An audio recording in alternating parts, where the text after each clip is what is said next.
Whatever, Trixie and Katya. You guys better watch out. There's some new bitches. That's right. Hi, I'm Kenny Rogers. And I'm Dolly Parton. And this is Islands in the Stream. Get with it. We're matching. We are. Were we matching last time too? I don't remember. You had light blue on last time. Oh yeah, just my in striped. Our magicalness. My striped shirt. I'm Um, activating my indigo chakra. This is still too far away.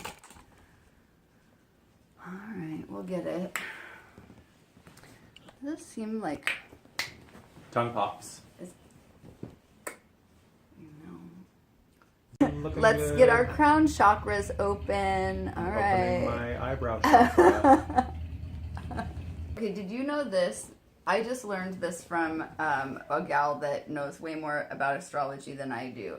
That your Mercury is always going to be either the same as your sun sign or only one sign over. I did not know that. I didn't either. So Mercury is always close to the sun. So I'm Leo, but my Mercury's in Virgo.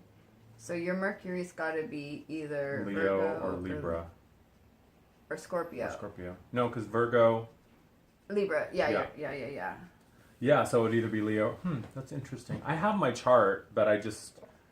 Honestly, this is my true confession. I am so ignorant when it comes to astrology. I'm trying to read my chart. I look at it and I'm like, what does this one mean? What does this symbol mean? Like, I don't even really know what they... Like, I know what Virgo looks like. And moon. Well, it's so funny how I kind of feel like with, what I call the different hermetic sciences between astrology and tarot and mediumship and all of the other, all of the different metaphysical kind of avenues, it kind of makes me feel like when you're in college and like you understand like your philosophy class, but then your physics class is like, like I was really good at math. I was really good at like algebra and geometry and all things like that. But then physics, which is also a lot of math, I just could not wrap my brain around it. And sometimes I feel the same way about that when I'm looking at an astrology chart. Yeah. And you're putting yourself in the center, but you know that realistically the solar system is heliocentric, not geocentric. So it's like, why am I in the middle if I understand I'm looking from where I'm looking, but then I think about the model of the solar system and it doesn't actually look like that. Yeah. So it's I know. confusing. It is confusing. I know a little bit about a lot of things. That's called being a polymath. Or does that mean you're really smart in a lot of areas? I like that, yeah.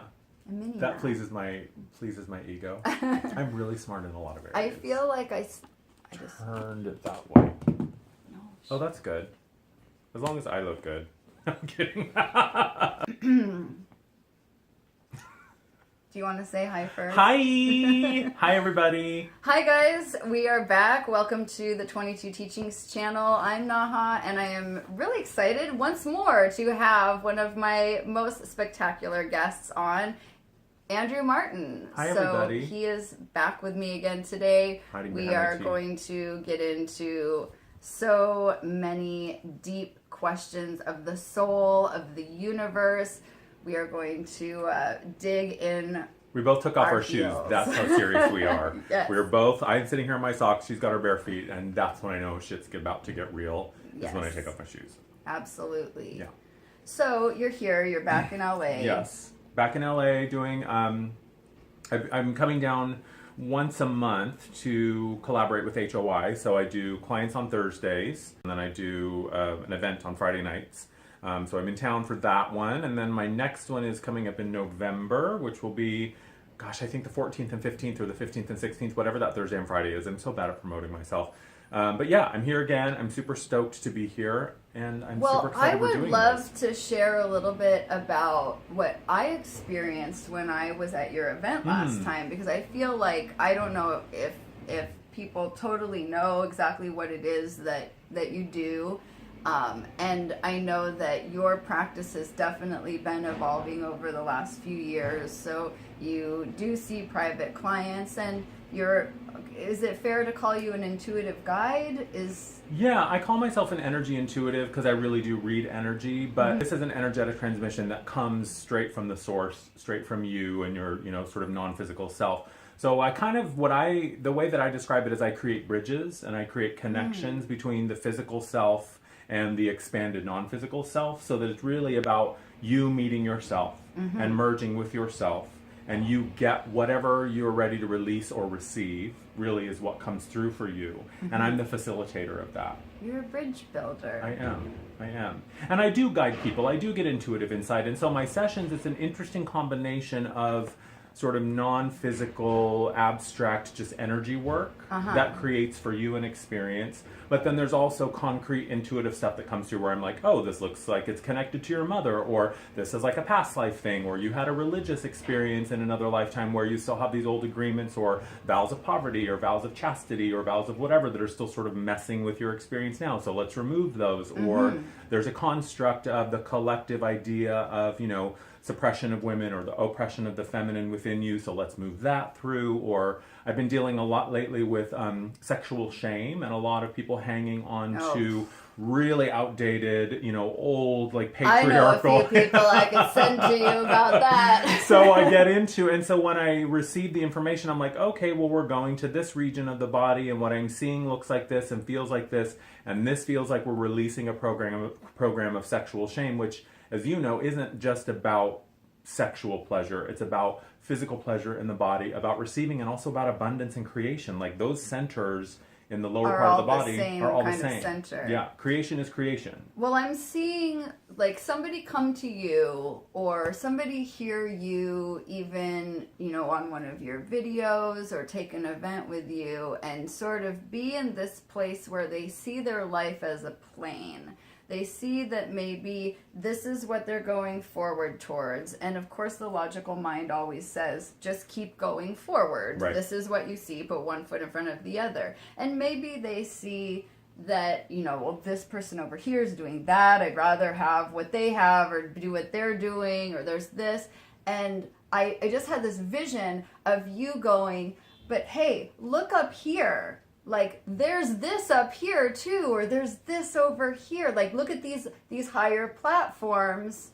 And to you being a bridge builder, to say, how can we get you from where you're at, to walk you up to this place up here, where that person is like, I never even thought to look up, Totally. And I love that perspective, because it is, there may be another aspect of you that's perhaps a future projection, or a non-physical aspect that's saying, hey, I'm up here or over here, and I have this kind of information, and if you're interested, then I can share that with you, and I can sort of infuse that into your field and into your awareness, and we can integrate that. Or what about this? Or maybe it's a part that's in the past saying, hey, I'm back here, and I'm still hanging on to this, and are you ready to let it go? Because when you do, then you can really move forward, and then I can also be sort of let go, right? It's like these parts of us oftentimes are hanging out in the past, if we want to perceive it in a linear way, saying, look, it's my job to hang on to this until you resolve it. And I've been here since 1620, and I'm still hanging on to it, and are you ready yet? Because I'd really like to move on.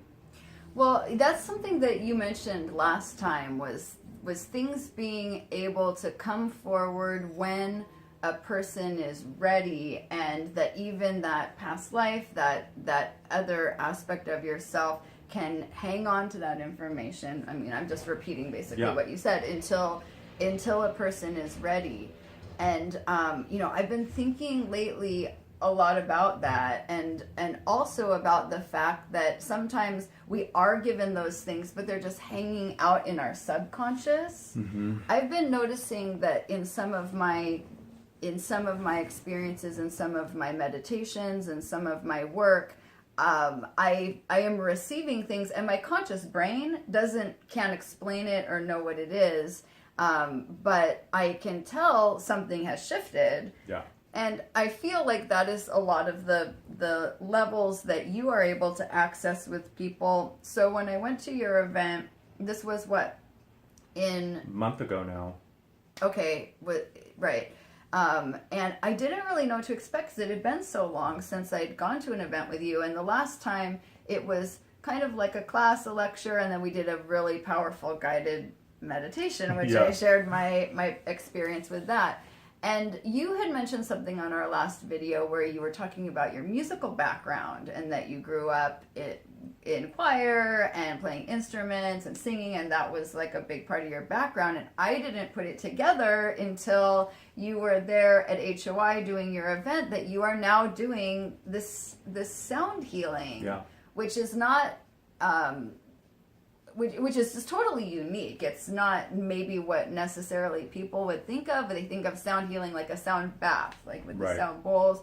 And you were using intonations to create shifts, to build bridges, to open things up, which was so cool. The talk that you gave was amazing. And then when you asked everybody in the audience, do you guys want to kind of continue with more questions, or do you want to spend more time actually receiving a healing? And that's what people were there for. Yeah. Everyone's like, I want that. And I always do leave it up to the group because I always say I'm a vessel. And so I'm there to provide or to receive and transmit whatever it is that the group or the individual needs. And you touched on something that's really interesting and I think important for people to understand about my work is that my work happens at a level that is beyond the level of conscious understanding or comprehension. The beautiful thing is it doesn't matter if your mind doesn't know what's going on, because it comes in at an energetic level and it shifts structures, it collapses structures, which I know is something we want to kind of touch on today. It reshapes structures, because the way that I view life through my lens is that everything creates a structure. Energies, intentions, thoughts, patterns, behaviors, choices create a shape and a structure. And those structures can be modified, can be collapsed, can be changed, or completely and totally eradicated through the shift of an energetic change. Like a frequency can come in and change the shape. It doesn't matter if your mind doesn't get it. It doesn't matter if your mind is in resistance the whole time. It doesn't matter if your mind spends the next 2 weeks trying to figure it out and understand it, or if it walks away going, that was total bullshit and a waste of my time. It doesn't matter. Because it happens at the level of energy, and so it's kind of like a software download, and your computer will update it and integrate it in the way and in the time and in the manner that is the most appropriate for you. Yeah, and even if it's in there, you know, I mean, sometimes even our conscious brain can think that we know. And then it turns out, with more time, with more context, with just more experience, you know, more is always revealed. And the most amazing thing to me is how, and I am always learning through my sessions, what's so amazing to me is how things that we think are completely and totally unrelated to our problem or our issue or whatever it is that we perceive to be the thing, things that seem completely and totally unrelated are the thing that ends up shifting it. And we go, oh my God, I had no idea that this thing that I still believed about myself was what was creating all of these other sort of domino effects. So it's sort of like you reverse engineer it all, and you get back to that nugget of like the impetus or the sort of that seed of it, and you go, oh my God, it totally makes sense now. But your mind would never be able to figure that out. And I feel like that's a big part of being an intuitive, is helping people to figure out, to find and get to the root of what that source is. Connect those dots. Well, I'm sure you see it too all the time in your work, that you pull a card and you start to move into a topic of someone's life and they go, ding, like the light bulb comes on for them and they go, oh. Well, yeah, you know, people come and want to ask questions about the regular things, you know, about love life is so common. And oftentimes it's like until you address this other seemingly unrelated area of your life, it's not going to be the thing that should be the priority. Work on this area over here, you know, get this other aspect of your family, of your home, of your career dialed in first. Put the awareness there. Oftentimes, you know, when it does come down to love and attracting love, I do believe that one of the most important aspects for that is just a sense of self-worth and a sense of confidence. And I think, of course, a lot that goes along without saying self-love as well. But to be able to have the confidence that is going to be attractive to somebody oftentimes requires you to have to do something to have earned or gained or reestablished that sense of self-worth or that confidence, and that comes from doing a good job at something or overcoming something or fixing something, making something right. I agree, because I think when we're willing to do the work to get right with ourselves, that really helps us uncover our inherent value. Yes. And when we know our value, then we create boundaries that are healthy, and healthy boundaries are sexy. Yeah. Healthy boundaries are really fucking I sexy. like that. And I just had this moment the other day. I was talking with this guy. I was having lunch. I'm back in San Francisco now, and I was sitting down having a salad, and this guy sat down, and we were just chit-chatting about something, and he was an entrepreneur as well and had a big online thing. And so we were just talking about stuff, and that was something that came through in our conversation was that value and boundaries are inextricably linked. Like they're two sides of the same coin, because when you know your value, immediately that inspires you to say, this is what's acceptable and this is what's not acceptable, because this encroaches on my sense of value of knowing who I really am. And everyone wants to be with someone. We're drawn, I think, we're instinctively drawn to those people who know that worth of themselves, because we see ourselves reflected in that. Right. And it's a tricky thing when some people, they feel a lack of self-worth if they're not in a relationship. Totally. And then that becomes the perpetuating. If I'm not with somebody, then I feel like a loser, and now I can't attract anyone in because that's the vibe I'm giving off. Right. So. And I used to get this all the time when I first started doing readings in the beginning, was people coming in and saying like, well, I want to know if my boyfriend's cheating on me, or I want to know. I'm like, well, we could talk about that, but if you're asking that question, let's either talk about, yes or you are. Right. Or let's talk about why you're with someone that you think might be cheating on you. Let's get to the real root of it. Like what? Or how about this one? How does my boyfriend feel about me? How do you feel about you? That's the real question. If you can't ask, if you're in a relationship where you're using the label and you can't even ask that person how they feel, like that's a red flag. Yeah, seriously. Totally. Like, why can't you ask your partner how they feel about you and trust that answer? Yes. Always go to the source. I want to talk about this word that you use a lot, and I've watched a ton of your videos, and you oftentimes you use the verb collapsing. I've heard you talk about like dimensional collapsing. I've heard you talk about the system of the chakras collapsing, dualities, binaries collapsing, all of these things. And I want to hear kind of, if you could break this down in layman's terms a little bit about what exactly you mean when you talk about things collapsing. Because I think that I'm asking this because it is one of those words that has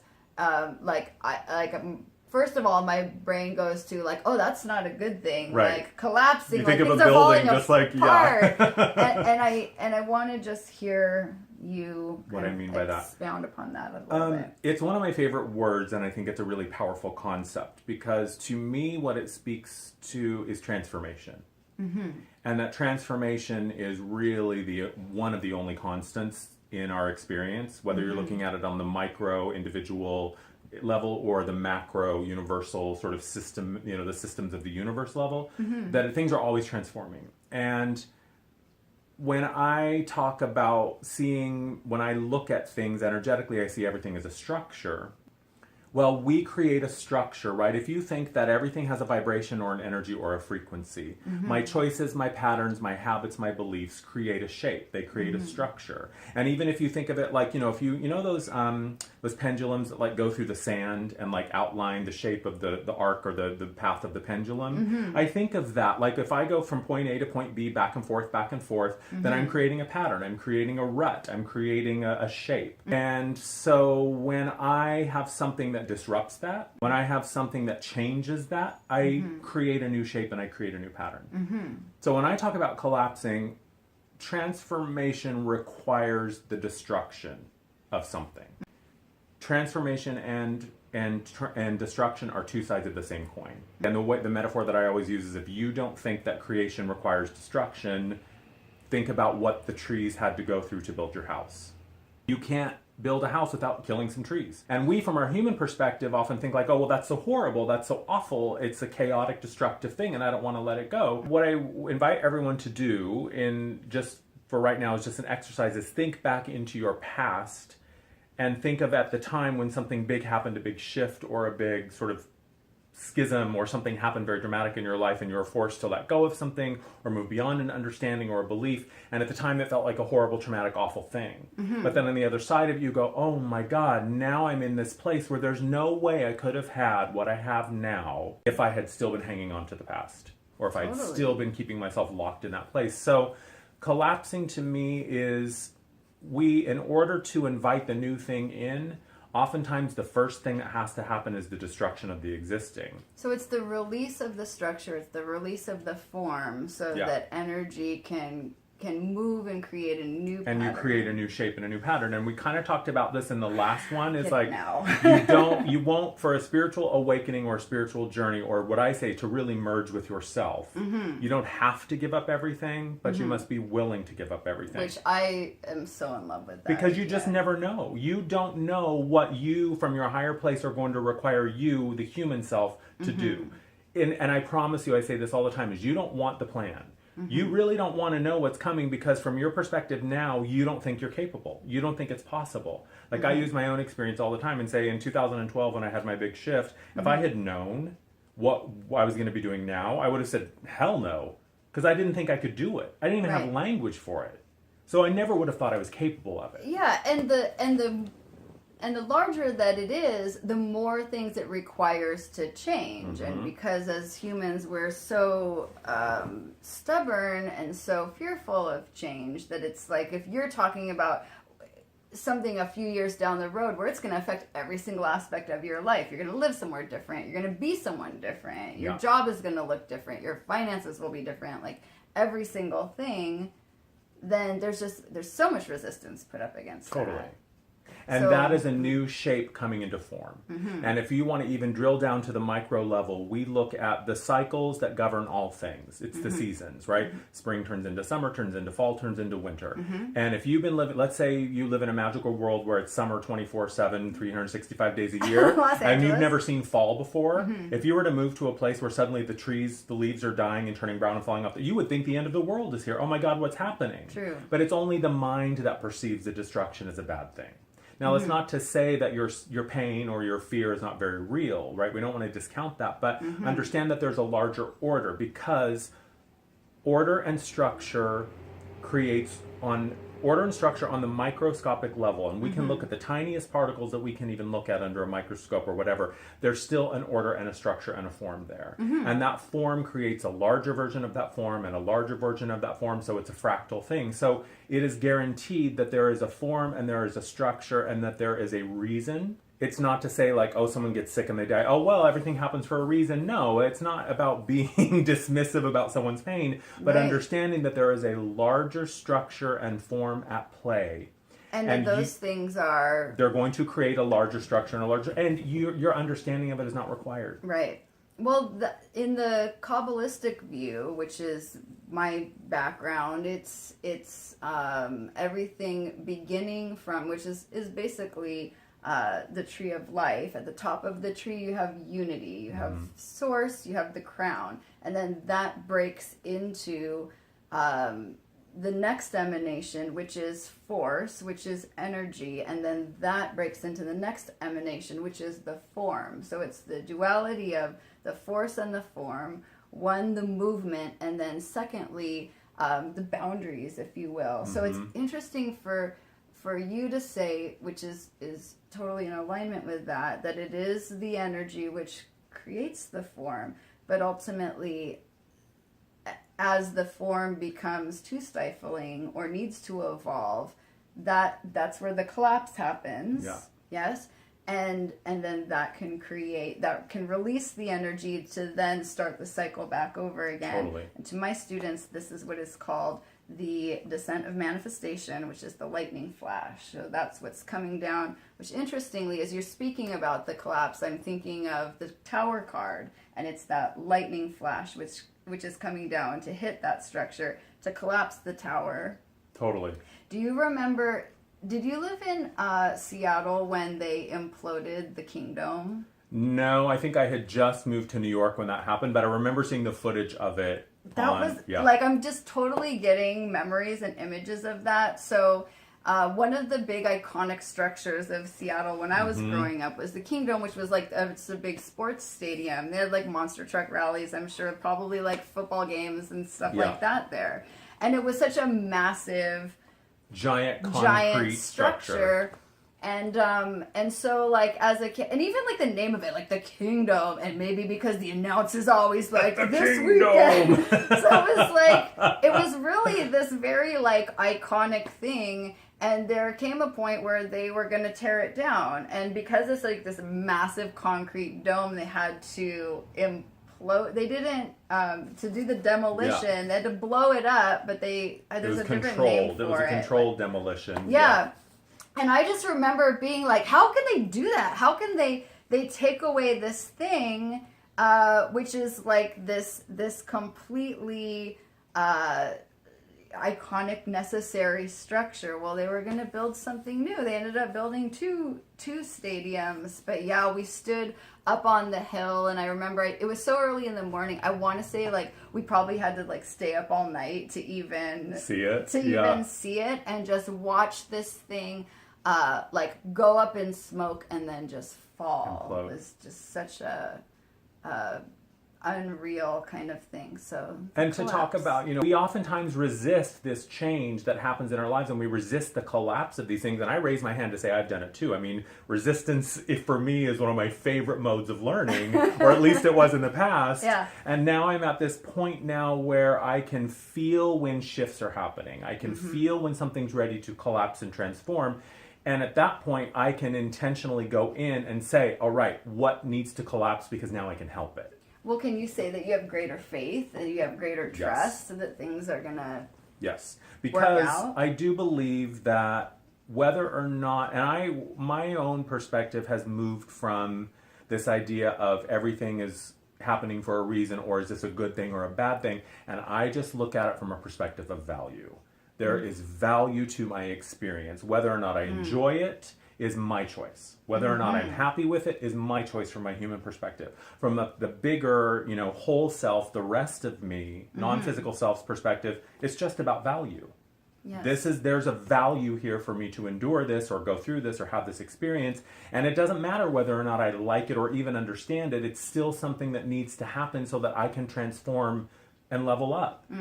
Because if I'm still hanging on to the old container, the old energetic structure, I can't let the new frequency in, because it's a bigger, more expanded, more complex shape. Well, I find that with any sort of going through something, whether especially if it's an emotional thing, oftentimes on the final archway, like I think about, like, you're on this, it's a small world, right? But it's like of your emotions. You're going through something happens, it upsets you, and like you go through around the first corner and you're devastated. Yeah. And then you go through the second quarter, and like now the sadness is worn off, now you're just pissed, now you're just angry, and then you kind of go through all of these things, and then maybe you have some humbling at some point, or some like I don't even care anymore, some denial. Oh, denial's like a good brown land of denial. But I do feel like you can exit the tunnel, or you can go from denial sort of like back around to the beginning and keep going through it. But I do believe that last archway you go under is the one of gratitude and the one of acceptance. And I think that is kind of what you're saying, which is seeing the value. Yeah. So maybe not going like, that was such a fun ride. Yay, but going, I see the value in why I had to go through all of that, or why things had to fall apart, or why I had to have that lesson or that experience, and I learned something. I'm smarter, I'm wiser, I have cleared out space for something new to go on. Now let's hit the flying Dumbos. Right. And I think you hit something important, that gratitude doesn't mean you have to be happy. Right? Gratitude doesn't mean you have to be like, yay, I almost died, that was awesome. No, gratitude can be like, holy fucking shit, that sucked, but I'm grateful I had that experience. I'm grateful I made it through. Yeah. I'm grateful I'm alive. Totally, and think of creation in the very human sense. Childbirth is messy, it is scary, it is oftentimes life-threatening, but it is necessary for the creation of a new life, the creation of a new energetic form. And we, from our human perspective, don't always get to decide how it happens.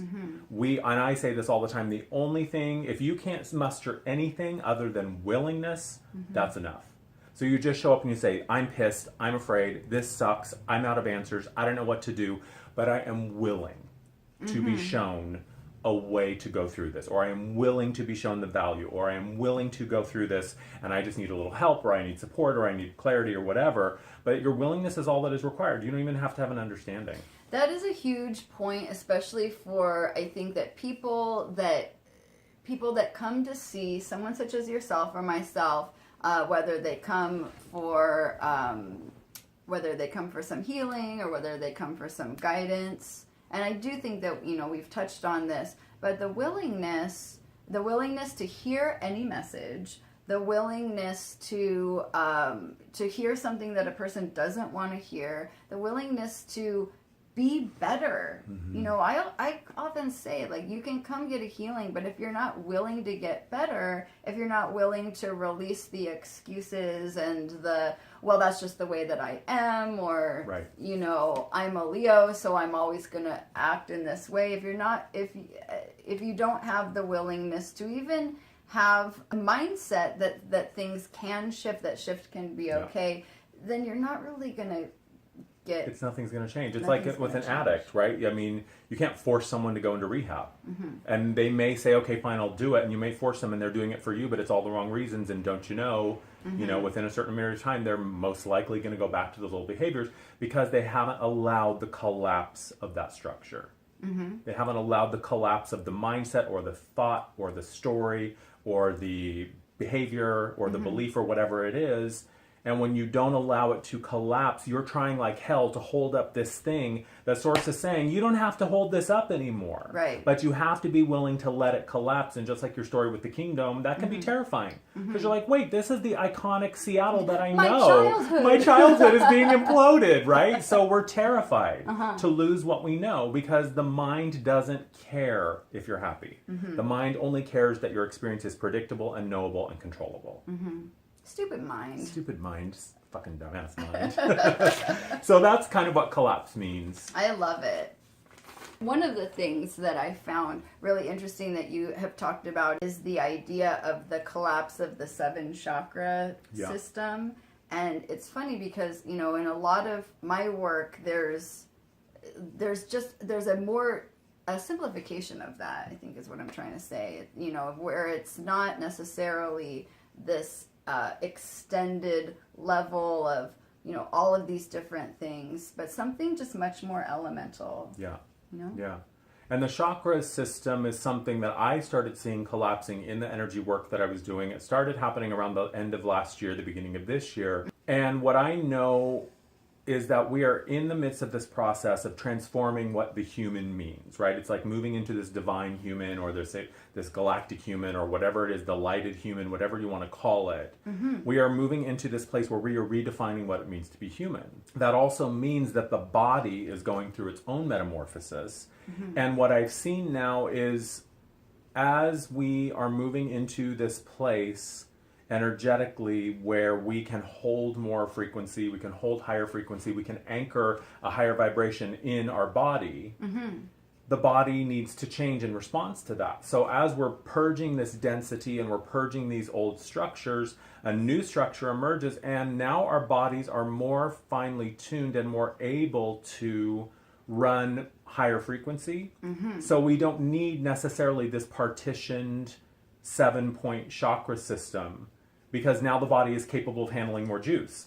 So what I have seen is it's like there's a lower earthbound center, which I have been calling the center of manifestation, which is usually the lower 3 chakras, the root, the sacrum, and the solar plexus, sort of merge into this one singular energy center which deals with the physical realm.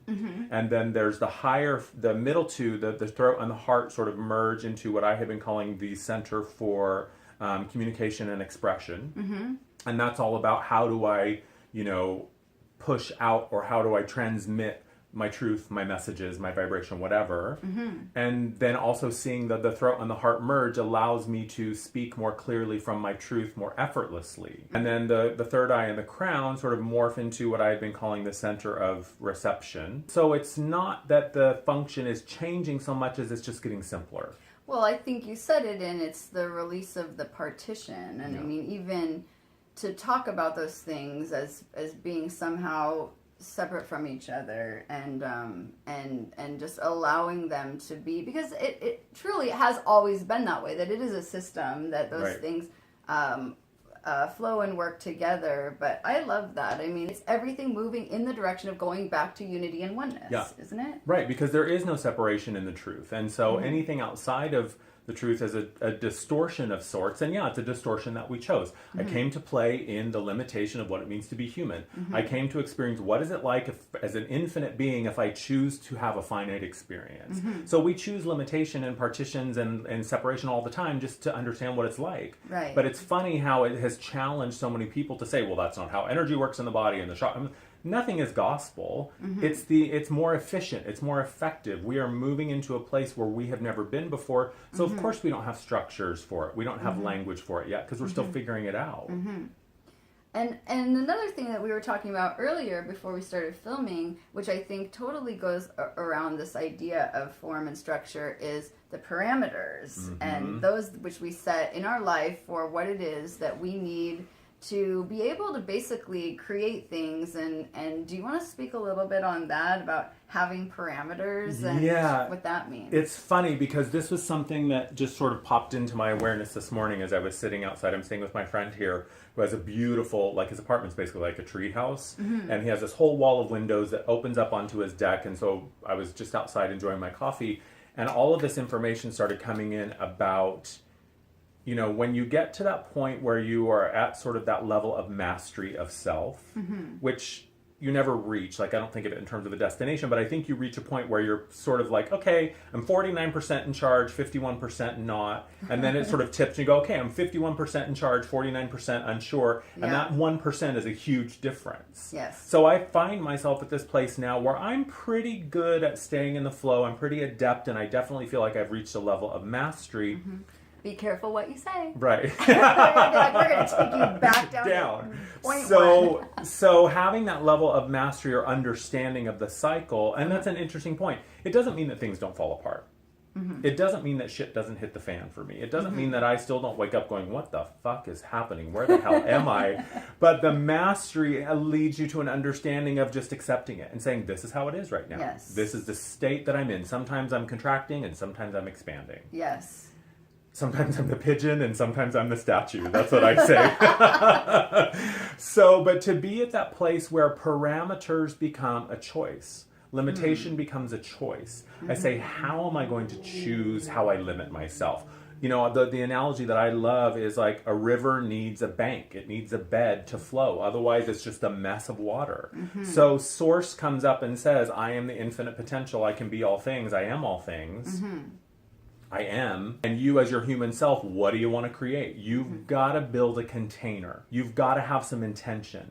You've got to have some deliberate idea of what you want so that Source has something to inhabit. Otherwise, I'm just formless, and I came here to play in the realm of form. So restriction and limitation in its best sense is inherent in the human experience because the human itself is a limitation. A willful creation of the container and of the form, and then at the same time, a willingness for that form to be ultimately malleable or take on something else completely. Totally. It's like understanding, it's like this idea of materialism in the spiritual context and how we so often elevate this idea of vows of poverty or vows of chastity or vows of I'm going to live in a cave with nothing but, a loincloth and a grain of rice. And we so often elevate that to this high esteemed place. And it is a very important part of the journey. It's back to that thing of you've got to be willing to let go of it all.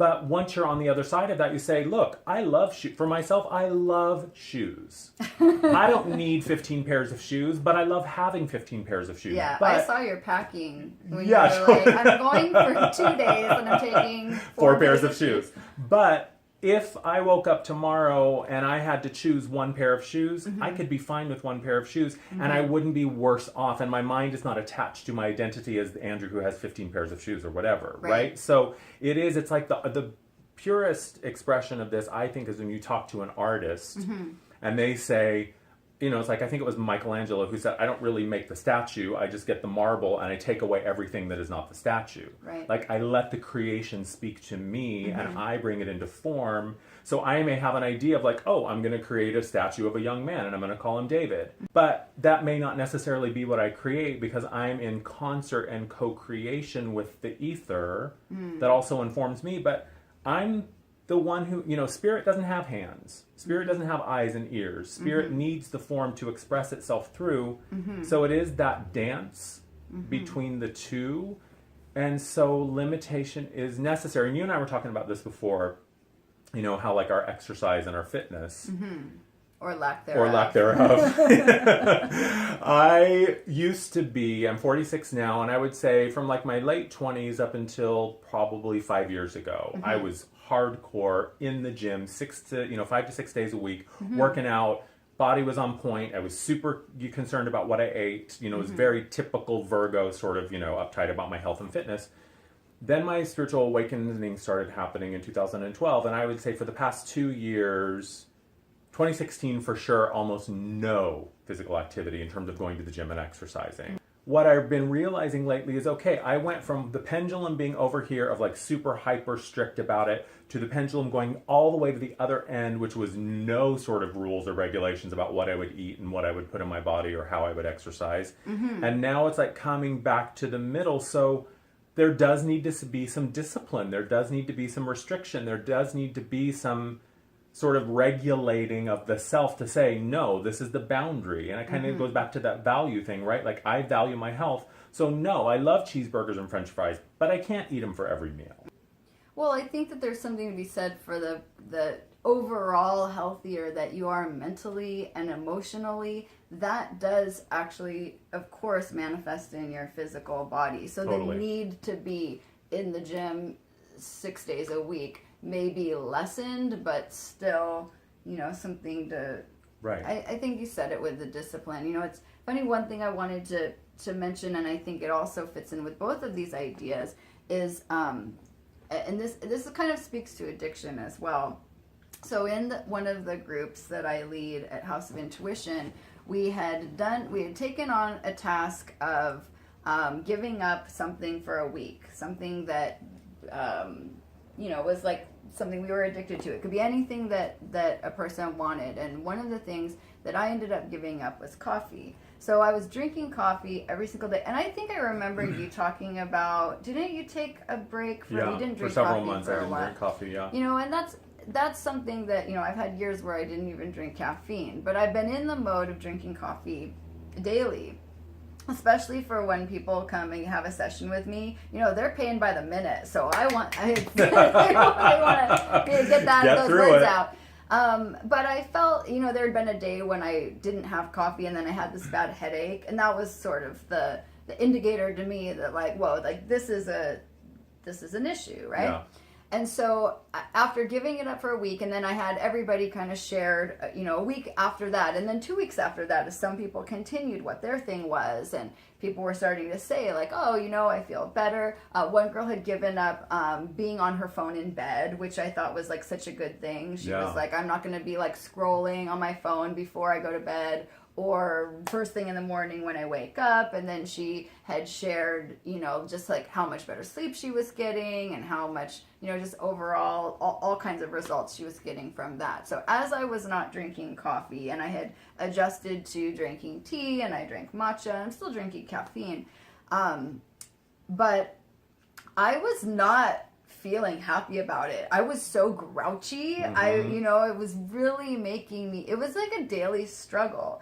But after the week was up, I felt like, you know what, I want to try to keep going with this. I felt like I needed to like break through something. And I know some people say like, oh, it takes 40 days or 45 days or 60 days to adjust a habit. You know, I don't know that there's any like literal marker there, but you need a little while to change up something, to get things out of your system, right? Totally. And so a friend of mine was also doing the coffee thing, so we were kind of sponsoring each other on that. And it got to the point, and it was about between the 6 and 7 week mark, where I said, you know what, that's it. Like at this point, I just feel like I'm punishing myself, and I think like I've gotten it out of my system, and I'm much more mindful now, and I'm gonna let myself drink a cup of coffee now, and I'm not going to just run off the rails with it. You know, I won't go to 7-Eleven and drink their coffee. I'll make it at home. So this was like, I'll make some new rules, right? Totally. So the next day I go and I have a coffee, and I didn't really think it wasn't like, oh my God, this is like the most amazing thing I've ever had. And so, but I had removed the restriction, I had removed the parameter, and so my assumption was that I would have it again the next day. And guess what happened the next day? No coffee? I didn't want it. Amazing.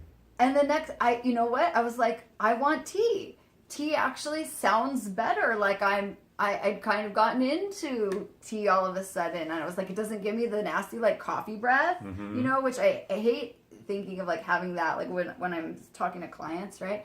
And I was like, oh my God, the thing that was making me so angry wasn't even not having coffee, it was the rules that I was putting on myself. Totally. So it wasn't until I released the rule that I couldn't have it that I really didn't want it anymore. And that was when I was able to go through the gratitude tunnel. Oh. Well, and it also collapses that structure of that belief that you're reliant upon it or that you're addicted to it, and it changes your relationship with it. You know, I had kind of a similar thing with sex recently, and you know, I've been very honest in all of my videos about sex. Let's talk about sex. I wish we could have the salt and pepper video. I, you know, in my early 30s was like seriously in the throes of sexual compulsion, and I wouldn't really call it an addiction necessarily, but I really used sex as way more than just physical pleasure, and certainly wasn't for procreation. So, but my relationship with sex was not a healthy one. And the past 2 years, almost 2 years, I've been celibate, and that recently changed. And it was kind of the same thing. Thanks. That was kind of the same thing. Like, it wasn't, like, I didn't necessarily, at first I didn't intentionally set out to be celibate. I just kind of realized at one point, I was like, oh, it's been like 4 months since I've had sex. Well, let's just see how long I can go. So I set the intention. I created the parameter. And then it kind of came to the same thing where I was like, okay, I don't really feel like this is serving me anymore. It's just now, it's like something that I'm just doing, and I've decided that I need to, but I think at one point I was like, now I feel like I need to revisit my relationship with sex to see what's on the other side of that. And it was the same thing. I had sex, and it wasn't like this, the clouds parting and angels singing. It was like, oh, okay, well, I had sex. And now my relationship with sex is so different because now I realize, like, okay, I don't need it. I can go without it for a long time and be just fine. It's not the answer to my prayers because having recently had, I was like, yeah, I enjoyed it and it was fun, but it wasn't like suddenly I'm, you know, Mary Poppins skipping down, you know what I mean? Like, it wasn't like it was a very interesting thing. And more than anything, it just relieved me of the pressure of having to be the one who supports the decision that I'm celibate. It just was sort of like the release of this idea that my relationship with sex is unhealthy. It puts you in the position, like you were saying, of having that 51% self-mastery, where you don't have to feel that that is the thing that's ruling you, that that's making the decision, that, you know, sex is some kind of like external beast that has requirements upon you. And now I'm not afraid of it. Like, now sexual urges are not something, because in the past it was like... Or feeling guilty about it. Yeah, totally. Feeling guilty, feeling like it was something that was dangerous or something that I had to be afraid of. And now I feel like, okay, I've sort of gotten to the place where my relationship is different, but now the next level of that is, like you were saying, now I'm the one that has to decide what container in my life am I creating around sex and my sex life, and what does that look like? And maybe I want it today and maybe I don't want it tomorrow, but it can be a fluid, natural thing without having to say, this is what I always do and this is what I don't ever do. I don't know. So what shape is your container? For sex? It's still really small. It's still really small, and that's a whole other thing. It's just like a small, it's like a magical hot tub. Yeah, it's like a small little origami box. Yeah. I'm still trying to figure out what my relationship is with it, because now it's like, how do I even find sex, right? Like, I can go on the apps, I can go online, but that's not really my thing, because I'm much more about the energy exchange in person. And like, we've talked about this, like sometimes you see someone online, you're like, oh, he's really cute, but then you meet him in person, you're like, womp, that energy is just not there. Or vice versa. Sometimes you see someone in a picture and you're like, yeah, he's kind of cute, but then you meet them and there's something magnetic and something so attractive about them. So the online virtual thing doesn't really work for me. It just is, it doesn't feel natural and organic. But outside of that, how do you meet people? Like just walk up and down the street and wait for someone to approach you? Like, I don't know. Well, one of the things that I have found the most valuable in terms of in terms of energetic work and sort of magical spiritual work that you can do in order to find and attract partnership is actually working with, connecting to, and requesting assistance from your ancestors. If you think about your ancestry is your family tree, and what does the family tree want to do? It wants to exist. It wants to extend the line. It wants to add more branches on. And I always think of that not only in terms of, for instance, myself, like I haven't had children. I seriously think that ship has sailed. But I know that at the same time, my energy will go on in some right, you're going to move it forward in some way. Yeah, I will have a continued energetic lineage, whether or not I have children or not. So the tree wants to perpetuate itself. And so I have found that in order to add on to that, meaning to bring somebody into your soul family, into your realm of intimacy, it can be the ancestors that want to assist with that, whether that means just acknowledging them or kind of sprucing up some of the branches behind you, doing repair on your existing soul family, burying the hatchet, if you will. Kind of funny to think about that with the analogy of the tree, you know? Just repairing some of the things that are behind you. And repairing sometimes means not exactly that there was even an issue. I mean, for some people, yes, they might be estranged from their family. But sometimes it's just even reconnecting and acknowledging for the first time. Like, oh yeah, I didn't just end up on this planet. There has been a lineage behind me that has gotten me here, and I can build upon that work. And I have found that to be useful, a useful place to put some intention to then say, okay, now that is nice and strong, and some things have been cleaned up, how do I bring someone else into the fold? I love that. And it's funny because I just spent 2 months with my family.